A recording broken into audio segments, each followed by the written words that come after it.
اللہ وبرکاتہ۔ آج میں آپ کے لیے لایا ہوں وَلَبَئْسَ بَعْدَ الْمَوْتِ کا مطلب ہے کہ مرنے کے بعد سب کو قیامت کے دن دوبارہ زندہ کر کے اٹھایا جائے گا۔ پس اول سور پھونکنے کے بعد جب 40 برس کا عرصہ گزر جائے گا اور اتنی مدت تک عادی صرفہ کا ظہور ہو چکا ہوگا تو اللہ تعالیٰ اسرافیل علیہ السلام کو زندہ کرے گا۔ پھر وہ سور پھونکیں گے جس کو نکا ثانی کہتے ہیں، جس سے اول عرش کو اٹھانے والے فرشتے پھر جبریل و میکائیل اور عزرائیل علیہ السلام اٹھیں گے۔ پھر نئی زمین و آسمان اور چاند و سورج موجود ہوں گے۔ پھر ایک مینہ برسے گا جس سے سبزہ کی طرح ہر روح والی چیز جسم کے ساتھ زندہ ہو جائے گی۔ اس دوبارہ پیدا کرنے اور حساب و کتاب کر کے جزا و سزا کے طور پر جنت و دوزخ میں بھیجنے کو شرعی میں بعث و نشر اور حشر و نشر کہتے ہیں، اور اس دن کو یوم حشر، یوم جزا، یوم الدین اور یوم حساب کہتے ہیں۔ اس کا منکر کافر ہے۔ سب سے پہلے ہمارے نبی صلی اللہ علیہ وآلہ وسلم قبر مبارک سے اس طرح باہر تشریف لائیں گے کہ آپ کے دائیں ہاتھ میں حضرت ابوبکر رضی اللہ عنہ کا ہاتھ ہوگا اور بائیں ہاتھ میں حضرت فاروق اعظم کا ہاتھ ہوگا، پھر حضرت عیسیٰ علیہ السلام، پھر انبیاء علیہ السلام، پھر صدیقین، پھر شہداء، پھر صالحین، پھر اور مومنین یہ کہتے ہوئے اٹھیں گے الحمدللہ الذی اذھب عنا الحزن ان ربنا لغفور شکور۔ پھر اور کفار اور اشرار یہ کہتے ہوئے اٹھیں گے یا ویلنا من بعثنا من مرقدنا۔ نیکیوں کا گروہ الگ ہوگا اور بروں کی جماعت الگ۔ ہر شخص برنا بے ختنہ اٹھے گا۔ سب سے پہلے حضرت ابراہیم علیہ السلام کو جنت کا سفید لباس پہنایا جائے گا۔ ان کے بعد حضرت محمد صلی اللہ علیہ وآلہ وسلم کو ان سے بہتر لباس پہنایا جائے گا۔ ان کے بعد اور رسولوں اور نبیوں کو پھر موزنوں کو لباس پہنایا جائے گا۔ پھر کوئی پیدل، کوئی سوار ہو کر میدان حشر میں جائیں گے۔ کافر منہ کے بل چلتا ہوا جائے گا، کسی کو ملائکہ گھسیٹتے ہوئے لے جائیں گے، کسی کو آگ جمع کرے گی۔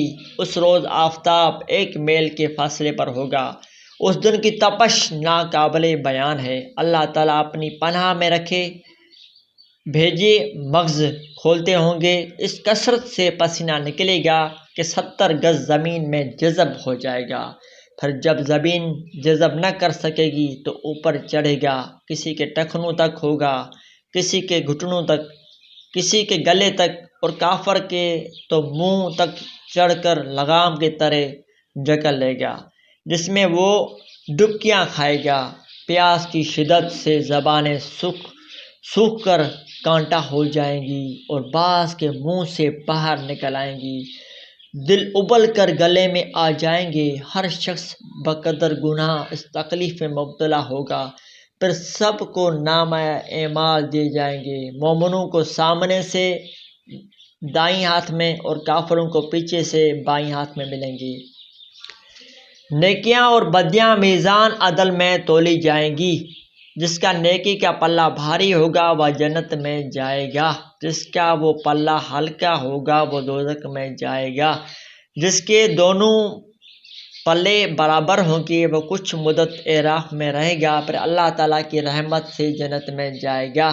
میزان میں اعمال تولنے کی کیفیت اللہ تعالیٰ ہی بہتر جانتا ہے۔ حقوق العباد کا بدلہ اس طرح دلایا جائے گا کہ ظالم کی نیکیاں مظلوم کو دلائی جائیں گی، اور جب نیکیاں ختم ہو جائیں گی تو مظلوم کی برائیاں ظالم پر ڈالی جائیں گی۔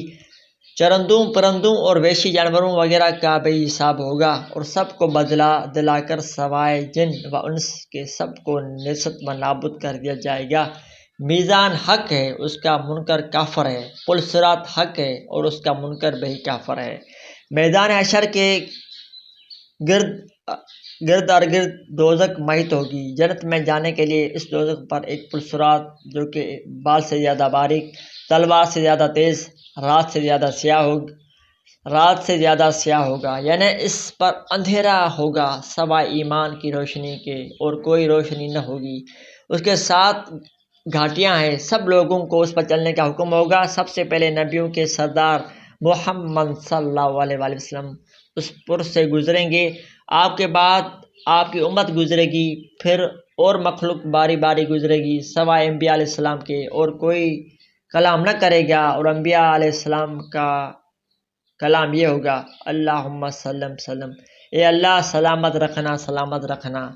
جہنم میں پل صراط کے دونوں طرف کانٹوں کی طرح کے آنکڑے ہوں گے جن کی لمبائی اللہ تعالیٰ ہی بہتر جانتا ہے۔ وہ لوگوں کو ان کے عملوں کے مطابق اللہ تعالیٰ کے حکم سے پکڑیں گے، بعض کو پکڑ کر جہنم میں گرا دیں گے اور بعض کا گوشت چھیل ڈالیں گے، لیکن زخمی کو اللہ تعالیٰ نجات دے گا۔ مومن سب گزر جائیں گے، بعض بجلی کے مان، بعض تیز ہوا کے مان، بعض پرندوں کے مان، بعض تیز گھوڑے کے مان، بعض تیز اونٹ کی مان جلد گزر جائیں گے، بعض تیز دوڑنے والے آدمی کے مان، بعض تیز چلنے والے پیدل کے مان، بعض عورتوں کی طرح آہستہ، بعض سرین پر گھسیٹتے ہوئے، اور بعض چونٹی کی چال چلیں گے۔ کفار و منافق سب کٹ کر دوزخ میں گر جائیں گے۔ جس کو اس دنیا میں شریعت پر چلنا آسان ہوگا، اتنے پل صراط پر چلنا آسان ہو جائے گا، اور جتنا یہاں شریعت پر چلنا مشکل ہوگا، اتنا ہی وہاں پل صراط پر چلنا اس کے لیے دشوار ہوگا۔ حضور انور صلی اللہ علیہ وآلہ وسلم کی شفاعت حق ہے۔ قیامت کے روز آن حضرت صلی اللہ علیہ وآلہ وسلم اللہ تعالیٰ کے سامنے گناہ گار بندوں کی شفاعت فرمائیں گے۔ حضور انور صلی اللہ علیہ وآلہ وسلم کی شفاعت حق ہے۔ قیامت کے روز آن حضرت صلی اللہ علیہ وآلہ وسلم اللہ تعالیٰ کے سامنے گناہ گار بندوں کی شفاعت فرمائیں گے۔ حضور کو یہ فضیلت عطا ہو چکی ہے، پھر بھی اللہ تعالیٰ کے جلال و جبروت کے ادب کی وجہ سے اللہ تعالیٰ سے شفاعت کی اجازت مانگیں گے، اور سجدے میں گر کر اللہ پاک کی بے شمار حمد و ثنا کریں گے۔ پھر آپ کو شفاعت کی اجازت ہوگی، آپ بار بار شفاعت کرتے رہیں گے، اور اللہ پاک بخشتا رہے گا، یہاں تک کہ جس نے سچے دل سے لا الہ الا اللہ کہا اور اس پر مرا ہوگا، اگرچہ اس نے کبیرہ گناہ بھی کیے ہو لیکن شرک نہ کیا ہو، وہ دوزخ سے نکالا جائے گا اور جنت میں داخل کیا جائے گا۔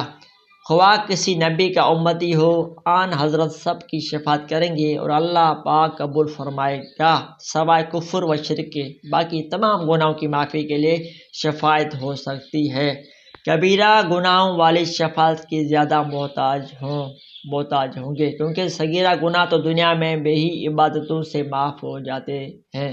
پھر آپ کے بعد اور انبیاء کرام و اولیاء و شہداء و علماء و حافظ حجاب کے ہر وہ شخص جس سے کوئی دینی منصب ملا ہو اپنے اپنے متعلقین کی شفاعت کرے گا، لیکن بلا اجازت کوئی شخص شفاعت نہ کر سکے گا۔ نبی کریم بعض اموات کی قبر میں شفاعت فرمائیں گے، بعض کی حشر میں دوزخ میں جانے سے پہلے شفاعت کریں گے، اور بعض کو دوزخ میں جانے کے بعد شفاعت کر کے دوزخ سے نکالیں گے۔ بعض کی جنت میں ترقی درجات و بلندی مراتب کے لیے شفاعت فرمائیں گے۔ بعض کی شفاعت کا آن حضرت صلی اللہ علیہ وآلہ وسلم نے خاص وعدہ فرما لیا ہے۔ مثلا نمبر 1، جو حضور صلی اللہ علیہ وسلم کی مزار مبارک کی زیارت کرے۔ نمبر 2، جو حضور پر کثرت سے درود بھیجے۔ نمبر 3، جو ثواب جان کر مکہ یا مدینہ میں رہے تاکہ وہاں وفات پائے، ان کے لیے آپ نے شفاعت کا وعدہ فرمایا ہے۔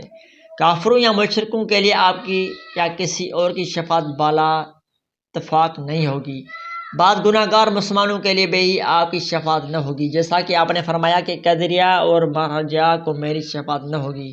ظالم بادشاہ کی بھی میں شفاعت نہیں کروں گا، اور شرع سے تجاوز کرنے والے کے بھی شفاعت نہیں کروں گا۔ اگر اس کا ظاہر مطلب لیا جائے تو اہل کبائر سے یہ لوگ مستثنیٰ ہوں گے، یا یوں کہا جائے کہ ترقی یا درجات کی شفاعت ان کے لیے نہ ہوگی۔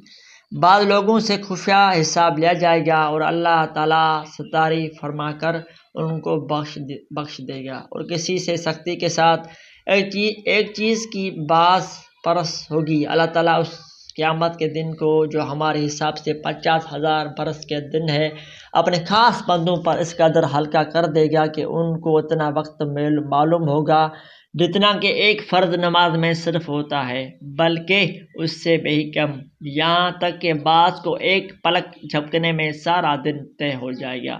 اللہ پاک حضور اقدس صلی اللہ علیہ وسلم کو مقام محمود عطا فرمائے گا کہ تمام اولین و آخرین حضور صلی اللہ علیہ وسلم کی حمد و ستائش کریں گے۔ نیز آپ کو ایک جھنڈا مرحمت ہوگا جس کو لوائے حمد کہتے ہیں۔ تمام مومنین حضرت آدم علیہ السلام سے لے کر آخر دنیا تک سب اس کے نیچے ہوں گے۔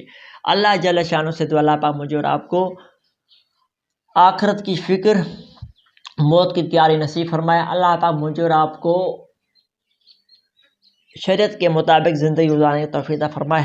اللہ پاک مجھے اور آپ کو اللہ پاک کے بتائے ہوئے احکاموں پہ چلنے کی توفیق عطا فرمائے۔ اللہ پاک مجھے اور آپ کو پل صراط پہ اس سے گزرنے کی توفیق عطا فرمائے، بجلی کی طرح جس سے بلب آن ہوتا ہے اسے اللہ پاک گزرنے کی توفیق عطا فرمائے۔ اللہ پاک ہم سب کا حامی و ناصر ہو، جو کہا سنا اللہ پاک قبول مقبول فرمائے۔ آخر میں گزارش، ویڈیو اچھی لگی تو لائک کر دیں، شیئر کر دیں، اسی ویڈیو دیکھنے کے لیے بیل آئیکن پہ پریس کر دیں۔ صدق اللہ العظیم۔